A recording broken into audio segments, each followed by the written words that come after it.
Praise లా దేవుని ఘనమైన నామమునకు మహిమ కలుగును గాక.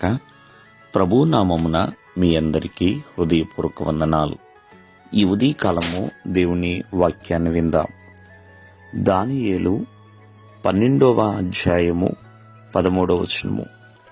నీవు అంత్యము వరకు నిలకడగా ఉండిన ఎడల విశ్రాంతి నొంది కాలాంతమందు నీ వంతులో నిలిచెదవు. ప్రియులారా, అంతము వరకు అంటే మనము ఈ భూమి మీద జీవించున్నంత వరకు మరి దేవునిలో స్థిరముగా ఉండిన ఎడల చక్కగా విశ్రాంతి పొందుకొని కాలాంతము వరకు అంటే చివరి కాలము వరకు ప్రియమైన వాళ్ళరా, ఏ వంతైతే దేవుడు మనకు అనుగ్రహించాడో ఆ వంతులో మనము నిలిచేలా దేవుడు చేస్తాడండి. కావున ప్రతి ఒక్కరూ ఆలోచన చేద్దాం. ఈ భూమి మీద ప్రతి దాంట్లో మనకంటూ వంతు ఉండాలని కోరుకుంటూ ఉంటాం. కానీ మరి నీ వంతులో నీవు నిలబడేలా ఉండగలుగుతున్నావా? ఇది ఆత్మీయమైన ప్రయాణం అండి. ఈ ప్రయాణము చివరి వరకు కొనసాగిస్తూనే ఉండాలి.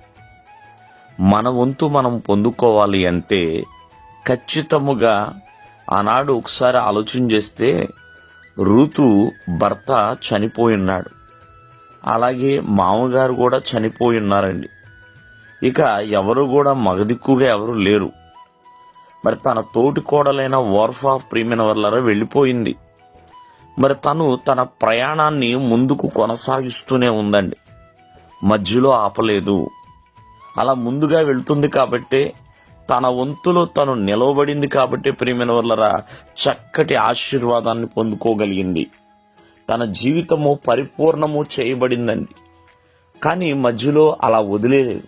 అందుకే ఇక్కడ రాయబడింది కాలాంతమందు, అంటే చివరి కాలము ముగియే వరకు కూడా ప్రియమైన వాళ్ళరా, కాలము ముగియే వరకు నీ వంతులో నువ్వు నిలిచెదవు అంటున్నాడు. కాబట్టి నీవు కలిగి ఉన్న విశ్వాసమైన, ప్రార్థన అయినా, పరిచర్య అయినా, ఏదైనా కాలాంతము వరకు నిలిచిన ఎడలా అప్పుడు దేవుడు చక్కటి విశ్రాంతినిస్తాడు.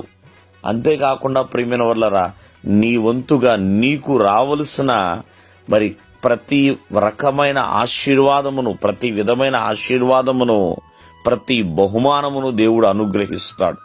కాబట్టి నీ వంతులో నువ్వు నిలుచున్నట్లుగా ఎల్లప్పుడూ కూడా దేవునిలో ఎవరిని వారే స్థిరపరచుకోవాలి.